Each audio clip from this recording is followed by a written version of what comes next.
Hoy quiero compartir un tema sencillo. Somos llamados a testificar. Entonces somos elegidos para testificar. Hemos estado llevando la clase de la escuela dominical y hemos aprendido cosas muy interesantes. Y entre ellas es que nosotros muchas veces esperamos que Dios haga las cosas a nuestra manera. Y hay cosas que nosotros le pedimos a Dios que decimos: Señor, esto es lo que yo necesito. Y los discípulos se acercan a Jesús y le dicen: Maestro, ¿restaurarás el reino de Israel en este tiempo? Y le dicen: no es necesario que conozcan estas cosas. Les tengo algo mucho mejor. Recibiréis poder cuando haya venido sobre vosotros el Espíritu Santo, y me seréis testigos en Jerusalén, Judea, Samaria y hasta lo último de la tierra. Los discípulos querían bombas, querían ruido, querían armas, querían, hermanos, a un líder, caudillo, jefe que llegara a destruir al pueblo de Roma. Y Dios les dice: eso es poquito, tiene una visión limitada. Ustedes quieren restaurar el reino de Israel y yo quiero restaurar el mundo. Ustedes quieren recuperar su gloria y yo quiero que mi gloria la conozca desde Jerusalén, Judea, Samaria y hasta lo último de la tierra. En ese contexto nos pasa a nosotros también lo mismo. Tenemos peticiones y cada año le pedimos al Señor que nos dé ciertas cosas que nosotros anhelamos. Pero la pregunta es: ¿qué es lo que quiere Dios para nosotros en este año? Ya estamos a mitad de año, a mitad de mes de enero. Pero Dios nos sigue diciendo: te he elegido para testificar. La iglesia se encontraba en un momento crucial, ahí en Hechos 1, 12 al 26, o en todo el capítulo 1. En un momento crucial, Jesús había ascendido. Ellos estaban esperando la promesa del Espíritu Santo antes de Pentecostés. Debían resolver un asunto pendiente. ¿Cuál era este asunto? Reemplazar a Judas.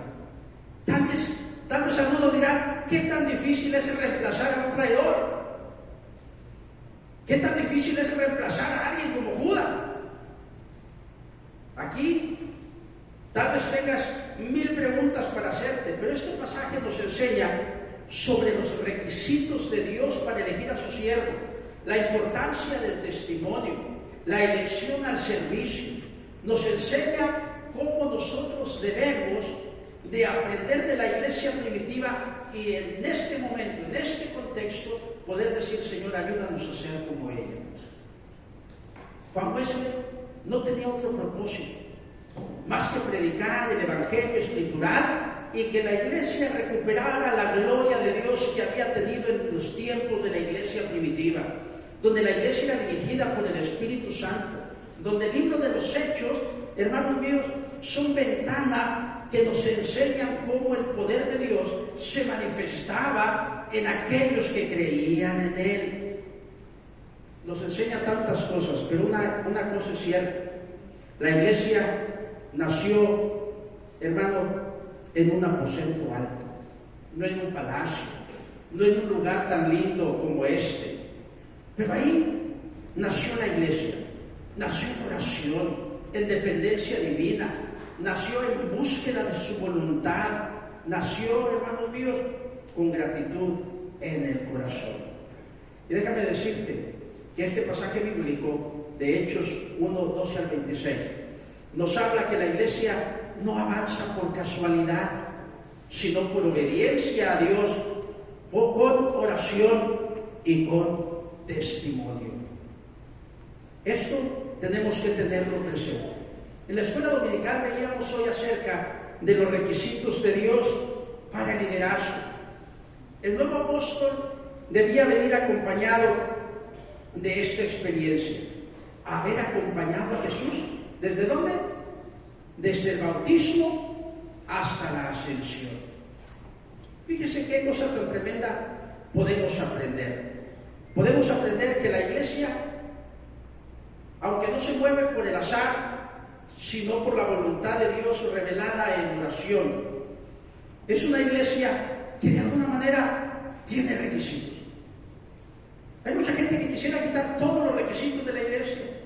Quisiera quitar la disciplina, la constitución, quisiera eliminar muchas cosas. Pero la iglesia primitiva ya era metodista, tenía constitución, tenía orden, tenía requisitos. Hermanos, somos más antiguos que los pentecosteses que dicen que nacieron en Hechos 2.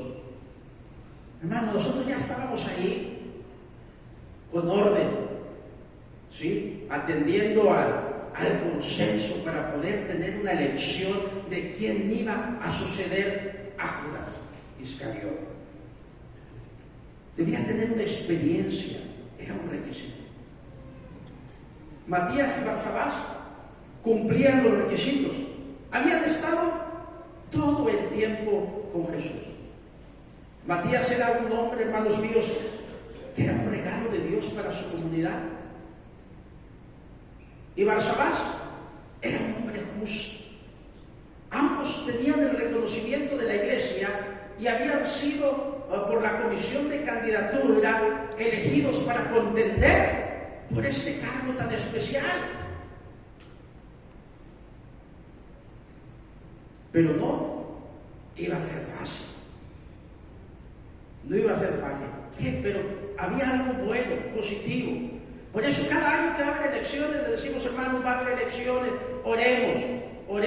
La comisión de candidatura ora. Nos ponemos en consenso, ponemos, hermanos míos, las ternas de los que van a contender. Y luego, hermanos, la iglesia en oración, hermano, decide la suerte de quién va a ser el nuevo administrador de la iglesia. Y lo hacemos. Yo no creo que tú votes, cuando votas por un administrador, porque tienes una amistad, porque hubo campaña publicitaria y algunos de los hermanos empezaron a repartir comidas para ser electos como administradores. No creo eso.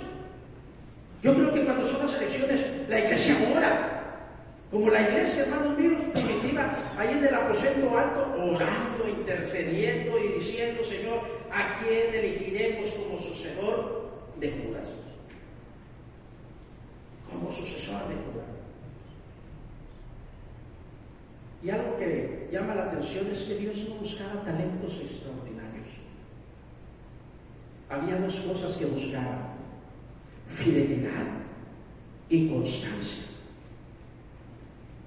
Habían permanecido, habían estado ahí desde su bautismo hasta su ascensión. Hermano, no es fácil permanecer. Las iglesias hoy, hermano, la gente llega a la congregación y luego se va. Llega y si le gusta como predica el pastor, si le gusta como toca el grupo de alabanza, si la gente cuando llega le sonríe y le da coba, de repente dice, desde esta iglesia sí me quiere. Pero nosotros no venimos a eso.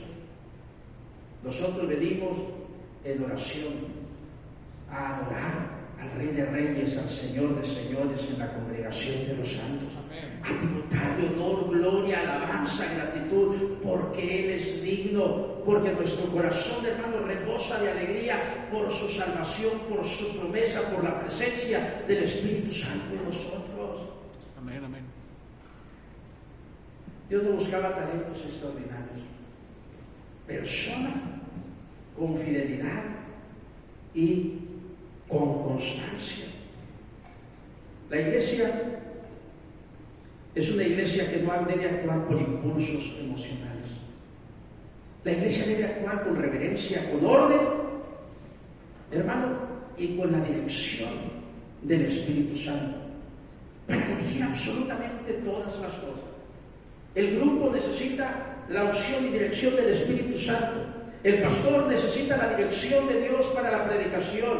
La congregación necesita caminar en la presencia y dirección del Espíritu Santo para tener una actitud correcta ante todo lo que se realiza en la iglesia. Y la iglesia primitiva nos enseña esto, que se persevera en unanimidad, en un mismo sentir, en la búsqueda de Dios, en espera de la respuesta del Espíritu Santo para tomar las mejores decisiones. En la escuela dominical veíamos, hermanos, que la iglesia hermanos, nació en un aposento alto con un grupo de 120 personas aproximadamente, como la iglesia, hermanos míos, Agua de Vida. Pero que con una actitud correcta, con constancia, con fidelidad, con obediencia, con dirección del Espíritu Santo, conquistaron Judea, Jerusalén, Judea, Samaria y hasta lo último de la tierra. Como iglesia Agua de Vida somos llamados a testificar, somos elegidos para testificar de su amor en todas las cosas que hacemos. Me llama la atención Matías, son personajes centrales en este relato de Hechos 1, 12 al 26, porque habían estado presentes todo el tiempo con Jesús. Y algo que aprendemos de esto es que no basta con llegar al final para recibir el reconocimiento. Dios valora a quienes permanecen desde el inicio. A Matías y a Barsabás ya nos estaban reconociendo, porque no es fácil. La pregunta es, ¿a quién ponemos en lugar de Judas? Y como decía, no es fácil elegir, hermanos, a alguien que supla un traidor. Pero ellos no querían otro traidor. Ellos querían a alguien dirigido por el Espíritu de Dios, que tuviera una experiencia de comunión con Cristo, que haya visto cómo el poder de Dios se había desplegado, el amor de Dios se había desplegado sobre la vida de Jesús, y ahí alcanzando, hermano, todo su entorno. Necesitaban a alguien con experiencia de Dios en su vida. Y pone sus ojos en dos. Hermano, tal vez de entre todos tengo que decir, nada más necesitamos dos. Somos 120, pero necesitamos dos. Y todos acordaron, es que los que tienen las virtudes y los talentos o la actitud más propia son Matías y Barsabás. Tal vez de repente has estado en esa congregación por años y nunca has sido electo administrador. Hermano, no te preocupes. Matías fue electo y Barsabás no. Pero ambos servían a Dios. Ambos tenían el reconocimiento de Dios. Ambos tenían el reconocimiento de la iglesia. Y ambos servían a Dios con alegría y con sencillez. Como en un trabajo, hermano, no basta llegar al final para recibir el reconocimiento. Dios valora a quienes permanecen desde el inicio. Eso es algo que nosotros debemos aprender. Nosotros debemos aprender a valorar a aquellos que están entre nosotros, a darles el valor, a darles el reconocimiento, a decir, Señor, gracias por la vida de todos aquellos que, a pesar de que su voz no es escuchada o no tienen un lugar de privilegio, desde ese lugar donde se encuentran, son una bendición para la iglesia, son una bendición para la comunidad cristiana y son una bendición para la gente que les conoce. Gracias, Señor, porque muchos de ellos te han servido sin que se lance un cohete. Muchos de ellos te han servido sin tener un lugar protagónico. Muchos de ellos han servido desde atrás de las cortinas. Y ahora, Señor, nosotros queremos reconocerles. Por eso, cada vez que te encuentres con alguien de la iglesia, hermano, que tiene tiempo en nuestra congregación, no conoces la historia. No conoces cuántas obras se han realizado a través de este hermano o esta hermana. Lo ves en la iglesia y tú piensas, nunca ha estado en un lugar de privilegio, pero no sabe la bendición enorme que ha sido para muchas personas.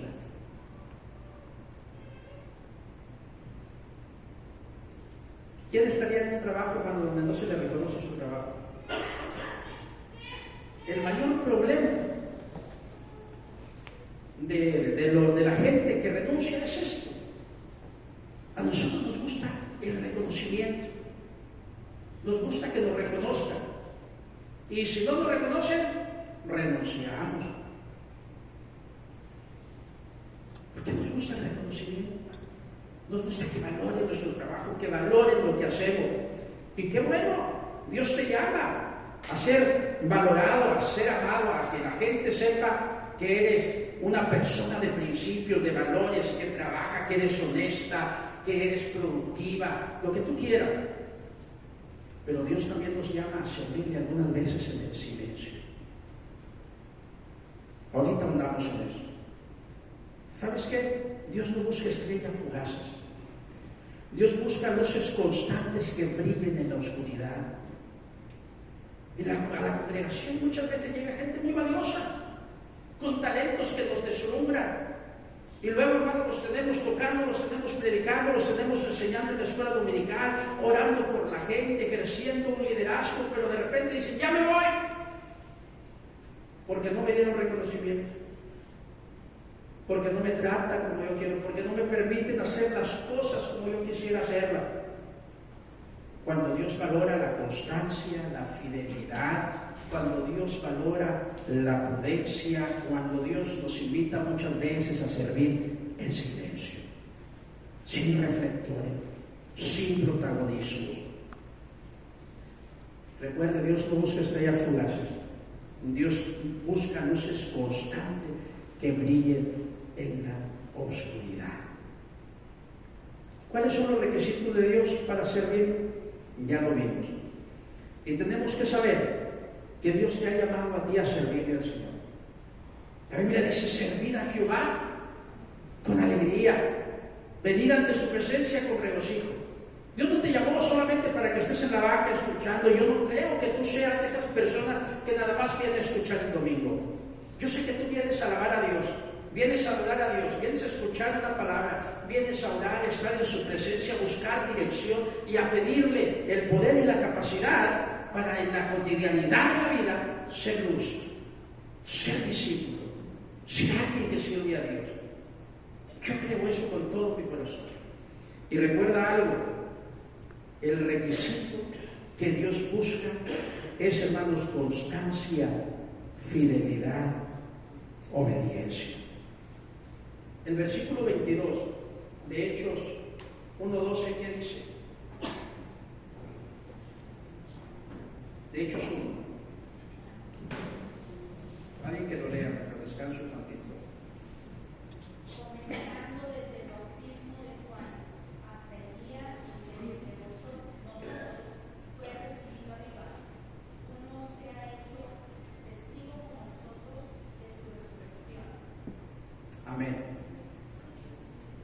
La importancia del testimonio.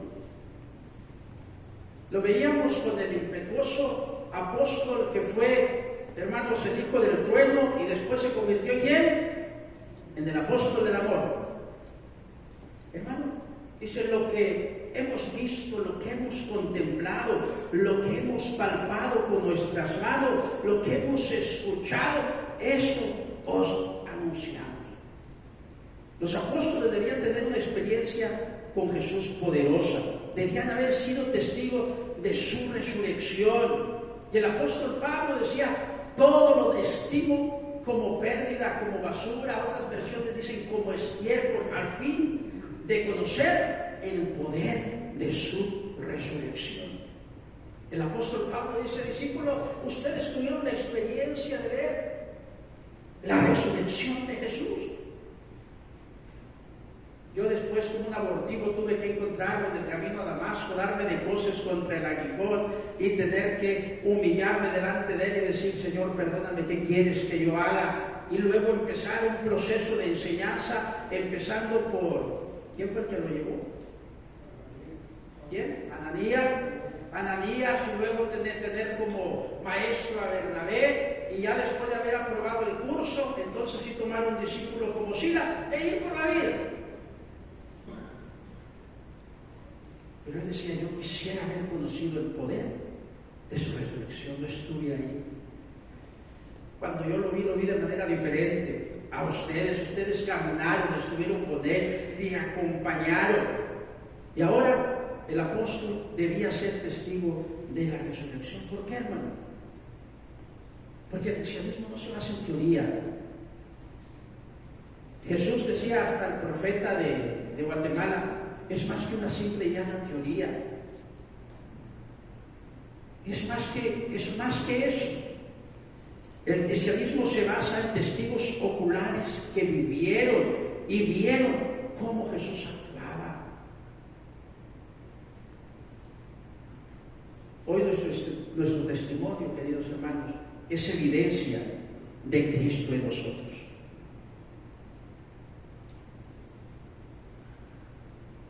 por sus frutos los conoceréis. No os engañéis, Dios no puede ser burlado. Todo lo que el hombre sembrar, eso también segará. No os engañéis, hermano. Dios conoce tu sentar y tu levantarte. Dios conoce absolutamente todas las cosas, y yo sé que Él sabe cómo tú oras en lo secreto. Yo sé que Él sabe, hermano, cómo tú lees la palabra en lo secreto. Pero Dios te llama a venir a la comunidad. Dios te llama a permanecer en oración. Dios te llama, hermano, a estar en un mismo sentir, a unirte en la comunidad de la oración. Qué bueno que puedas vivir tu cristianismo de manera personal, donde quiera que andas. Pero hay un momento en el cual Dios te dice: hey, ven, congrégate, ven, ora, ven, alaba, ven, adora. Está con la congregación de los santos. Sea un don, sea un regalo para ellos. Así como Matías era un regalo para su congregación.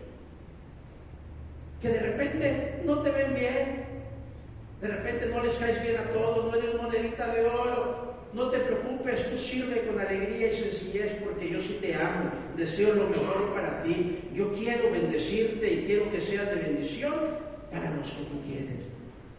Es como el pastor, hermano. Ustedes deciden si el pastor es el predicador, si el pastor es su pastor, si el pastor es su consejero, si el pastor, hermano mío, puede tener una relación con ustedes. Ustedes lo deciden. Porque puedo ser el pastor o puedo ser el predicador del domingo. Eso está en relación, hermanos, con la comunión que podemos llegar a tener, la confianza que podemos llegar a tener. Y Dios nos llama a ser un grupo, hermanos míos, que tiene unanimidad, que está en un mismo espíritu, que tiene intimidad, que en la relación con Dios podemos caminar en acuerdo y podemos decir: Señor, tú nos llamaste, nos elegiste para testificar, y queremos hacerlo con una experiencia real, viva en ti. Que la gente que me rodea sepa que te amo, y que la gente que me rodea sepa, Señor, que te amo a ti y les amo a ellos. Que la gente que me rodea sepa que fui elegido por ti, no solamente para estar en un tiempo de contemplación espiritual. Señor, gracias porque tu presencia está en mí, sino que me lleva a una vida de testimonio constante a las personas que me rodean. Ser cristiano aquí es bien fácil, hermano. Ser luz aquí es bien fácil. Hermano, ser testigos allá afuera es más complejo. Hoy nuestro testimonio es la evidencia viva de Cristo en nosotros. Un juez dijo una vez: hey, no necesito opiniones, necesito testigos. El mundo no necesita vacíos discursos, hermanos, que solamente nos entretengan. Necesita vida que reflejen a Cristo. Necesitan que tú y yo realmente reflejemos a Cristo en la cotidianidad de la vida. El testimonio es la Biblia que muchos leerán antes de abrir las Escrituras. Yo quiero mucho a los pastores, y a veces les digo: si quieren saber cómo es Andrés, vive con él un mes. Yo sé que Andrés se portó bien, hermano, los 8 años. No estoy diciendo nada de él, así dice el dicho. Si quieres saber cómo es Andrés, vive con él un mes. ¿Qué significa eso? Que en la intimidad constante y diaria te das cuenta de cuáles son sus virtudes, pero también cuáles sus áreas de oportunidad, sus defectos, las cosas con las que necesitas luchar. Y si alguien te conoce, es en tu casa. Y luego algunos hermanos, precisamente por eso, dicen: ay, es que mi esposo es candil de la calle y oscuridad de la casa. Mi esposa, candil de la calle, oscuridad de la casa. ¿Sí? La pregunta es: ¿juzgamos nuestros defectos con la misma dureza con la que juzgamos los de los demás. Porque a veces somos bien duros con los demás, pero bien condescendientes con nosotros mismos. No quiero entrar en detalles en esto, solamente recordarle que nuestro testimonio es la evidencia de que Cristo vive en nosotros. No que tan bonito predica, no que tan hermoso canta, no que tan hermoso toca, no que tan bien vestido vienes a la iglesia, que tan bonito oras, o que tan bonita es tu sonrisa. Aunque me gusta más que sonrían bonito, ¿verdad? Hermano, si no, ¿cómo vives tu vida cristiana en la cotidianidad? El testimonio es la Biblia. Recuerde que muchos leerán antes de abrir las Escrituras. Por eso dijo Pablo: vosotros sois cartas leídas. Tu testimonio importa, porque somos elegidos para testificar. Los versículos 23 al 26 nos hablan acerca de la elección al servicio, y cita así: y señalaron a dos, a José llamado Barsabás, que tenía por sobrenombre como Justo, tenía una buena reputación, y el segundo a Matías, que Matías significa don de Dios, regalo de Dios. Y orando dijeron: tú, Señor, que conoces los corazones de todos, muestra cuál de estos dos has escogido para que tome la parte de este ministerio y apostolado de que cayó Judas por transgresión, para irse a su propio lugar.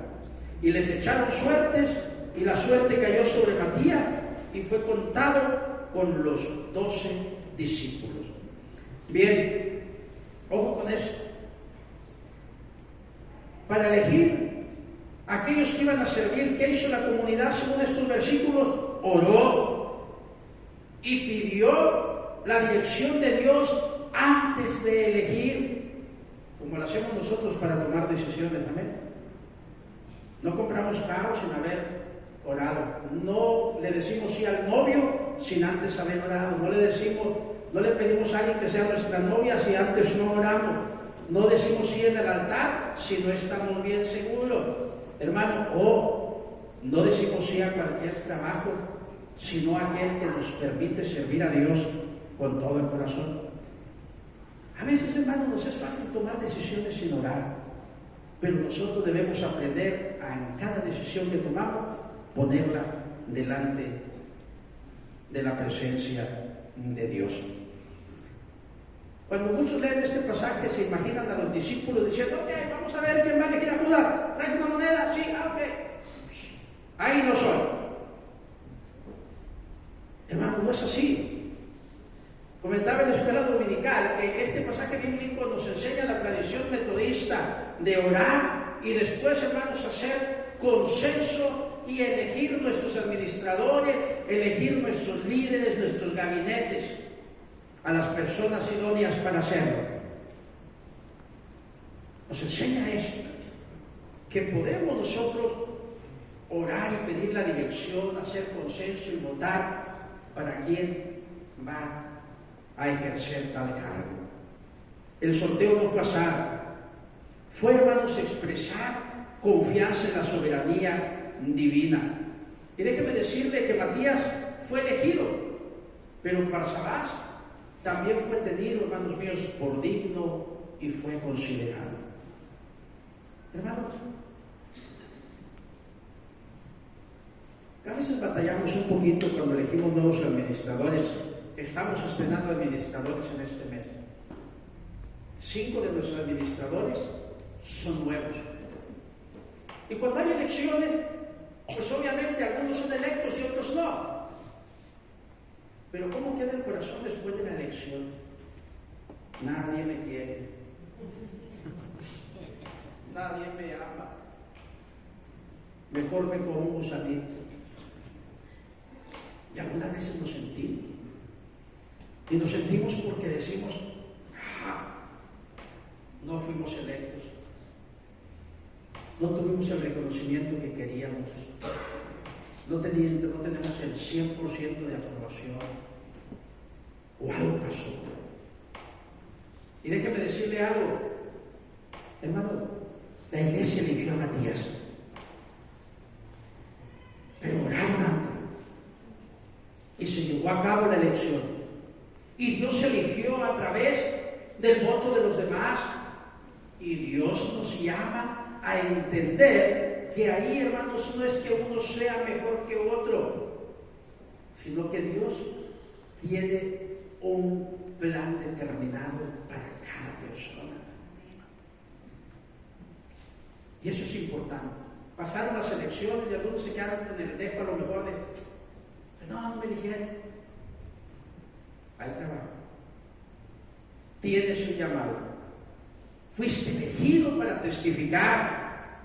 Entonces, con confianza, tienes que decirle al Señor, Señor, yo sé que el servicio en la iglesia no es un privilegio humano, es un llamado divino. Y tú me llamaste a servirte con cachucha, sin cachucha, con cargo, sin cargo, desde arriba o desde abajo, algunas veces en el templo y otras veces afuera, pero soy llamado a servir. Soy elegido para Él. Voltea al que está a tu lado y dile, no te hagas. Fuiste elegido para servir. Sirve con alegría, sirve con sencillez, alégrese tu corazón y haz lo que sabes que Dios te llamó a hacer. Yo tengo un dicho, hermano, que aprendí de un pastor más experimentado que yo, obviamente. Hermano, si tú tienes una buena idea, ven y compártemela. Lo único es que corres el peligro de que te ponga a ejecutarla. Entonces, ven, acércate. Pero si tienes un llamado a servir, sabes que Dios te eligió para servir, di, pastor, yo quiero servir en esto. Y con gusto, con alegría, lo podemos hacer. El servicio en la iglesia no es un privilegio humano, es un llamado, hermanos míos, divino. Y fuimos elegidos precisamente para hacer eso. Platicaba acerca de nuestra maestra Julissa. ¡Qué tremendo! Porque nuestra maestra Julissa hace un gran esfuerzo en tratar de unir todas las voces que estén en armonía, que estén en cadencia, que estén en ritmo. Y yo algunas veces la veo allá y digo, Señor, que no se desilusione, Señor, que no se desespere, que no se desanime. Y luego digo yo, necesito aplicarme más y a veces no lo hago. Perdónanos, Julissa. Te amamos y sabemos que vamos a ser mejores todavía. Vamos a ser mejores todavía. Entonces, tenemos que aprender que caminar en armonía, a pesar de las diversidades de condiciones, de dones, talentos y capacidades, es bueno. Guarda tu corazón. Cada uno de nosotros hace lo mejor que puede. La iglesia debe ser alguien que camina en la misma cadencia, en el mismo ritmo, con la misma partitura espiritual, como dice nuestra maestra, y poder, hermanos, juntos elevar una alabanza continua a nuestro Dios. Quiero terminar con una comparación de la iglesia con Matías y Barsabás. Matías representa a los que son llamados a roles visibles, elegidos para liderar. Tal vez Matías representa al pastor, representa a la junta de administradores, representa al grupo de alabanza, a los que se ven, a los que de repente juegan un lugar, vamos a ponerle entre comillas, protagónico dentro de lo que es el servicio a Dios. Hermano, y a Dios le plació, Dios nos eligió para servir ahí. Y nosotros, la congregación, decimos, amén.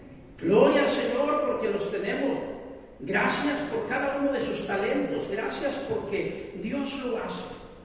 Representa a todos los maestros que están en la escuela dominical, a los maestros que están en los niños, a los que sirven en este lugar. Hermano, Matías representa a ellos, a lo que nosotros llamamos oficiales.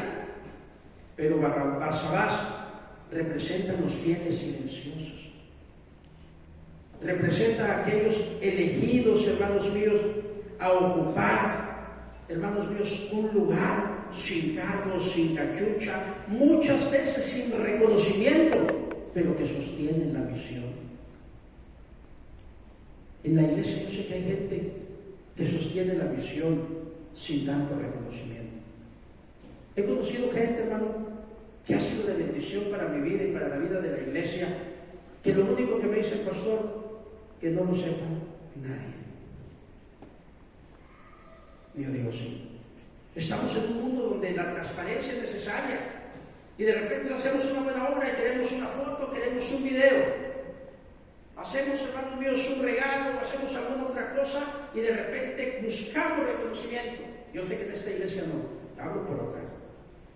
Hermano, sin embargo, Barsabá representa a los que hacen las cosas en silencio, a los que sustentan a la iglesia desde ahí. La iglesia necesita a los líderes, a los visibles, pero también a los servidores ocultos. Así como los cimientos de un edificio no se ven. Usted ve esto, hermano, pero hay cimientos sosteniendo toda esta estructura.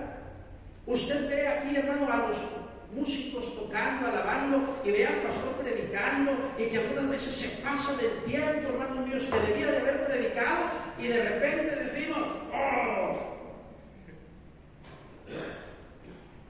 Pero diga gracias, Señor, porque tenemos un pastor que se tarda a veces un poquito más.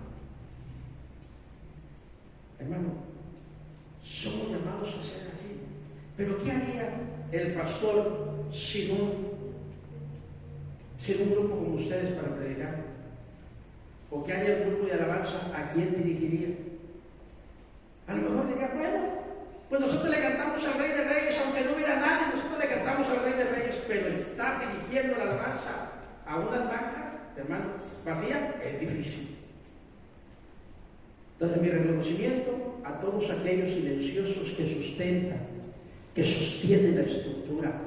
Hermanos míos, que en el silencio, en el anonimato, tras las cortinas, dicen, aquí estoy, aquí está mi presencia, aquí está mi asistencia, aquí están mis diezmos, aquí están mis ofrendas, aquí está mi servicio, mi oración constante por el grupo de alabanza, por el pastor, por la iglesia, por los enfermos, mi gratitud para todos ustedes. La iglesia necesita líderes visibles y servidores ocultos, como este edificio necesita los cimientos que no se ven para sustentar y sostener la estructura. Tenemos que entender eso. La iglesia se edifica tanto con los que predican como con los que oran en silencio. ¿Ok? Termino con la aplicación diciéndolos, necesitamos unidad en la oración. La iglesia, como la iglesia primitiva, debe perseverar unánime como en el aposento alto. Y el miércoles, hermanos, también tenemos oración. Los jóvenes tienen reuniones, las mujeres tienen reuniones, los hombres, bien hombres, tenemos reuniones. Yo sé que también hay hombres y hombres que no vienen, pero les invitamos a que se reúnan con nosotros. ¿Ok? La iglesia debe perseverar unánime como en el aposento alto. Debe ser fiel en su servicio, porque Dios valora más la constancia que la fama. Sé constante, no seas famoso en la congregación. Sé un testimonio vivo, porque cada creyente es un testigo de la resurrección en su vida diaria, manifestando la vida de Cristo. Y sé humilde en la elección. No todos serán elegidos para tener cargos, pero todos somos llamados a servir. Hay una frase que quiero que se les quede en el corazón. No todos somos Matías, pero todos podemos ser fieles como Barsabá. En silencio. Cuenta la tradición, hermanos, que fue líder de Judea, que murió como mártir. Su trabajo en el Señor fue silencioso, porque el libro de los Hechos solamente abrió ventanas para arrojar información sobre algunas cosas, no escribió la biografía de todos los que contribuyeron al establecimiento de su reino. No te preocupes si tu nombre no está entre los administradores, entre los líderes. No te preocupes si la iglesia en determinado momento no reconoce lo que tú estás haciendo. Todos podemos ser fieles como Barsabá en el silencio y tras las cortinas. Concluimos que Hechos 1:12 al 26 nos recuerda que la iglesia avanza cuando hay oración, cuando hay obediencia, testimonio y servicio. Que Matías y Barsabás nos enseñan que tanto los elegidos como los no elegidos son valiosos en el plan de Dios, y que la verdadera elección de Dios no es para un cargo, sino para ser testigos fieles de Cristo 24/7, 365 días del año. Amén. Vamos a orar. Y quiero dar gracias a Dios en esta oración por la vida de todos. Gracias por los administradores, por los que salieron, que estuvieron algún tiempo sirviendo a Dios, como Matías, con un cargo, elegidos para ello en un lugar de privilegio. Pero también gracias a los Barsabás, que en silencio aportan, que con su presencia a veces silenciosa nos enriquece, que cuando se ora ahí desde su casa o desde su banca, puede bendecir mi vida, la vida de los líderes que están por aquí y la vida también de la gente que tiene necesidad. Gracias por sus aportaciones, gracias por sus diezmos, por sus ofrendas que nos ayudan a sostener la estructura. Gracias por sus palabras de aliento a los que de repente están pasando por situaciones difíciles. Gracias por sus mensajes, por sus audios, por sus videos. Y gracias porque Dios nos tiene aquí para ser testigos suyos. Padre, cuán grato es reconocer tu amor y tu presencia que nos alienta, que nos da vida, que nos ayuda, Señor, a caminar en obediencia, en fe, en seguridad. Porque fuimos llamados a vivir en oración, a estar en tu presencia, a pedir dirección para cada decisión de nuestra vida y a servirte, Señor, en donde quiera que tú nos pongas. Algunos los pones en la plataforma y otros, Señor, a la entrada del santuario. Otros realizan su servicio en un lugar donde pueden ser vistos, pero otros no saben su derecha lo que hace su izquierda. Otros con ese fervor silencioso te honran siempre, Señor. Gracias por los Barsabás.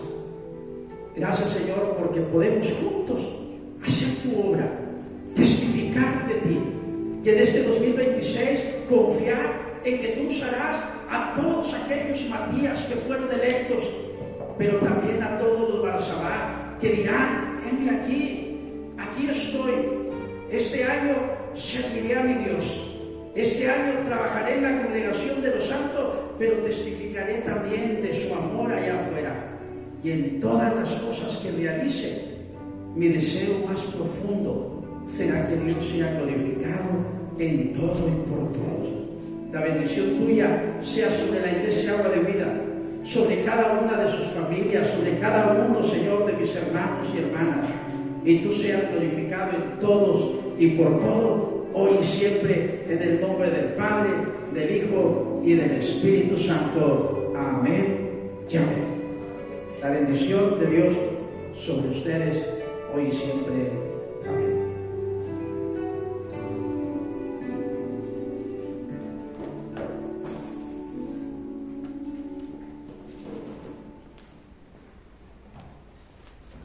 Vamos a ponernos en pie, hermanos, para entonar este último canto.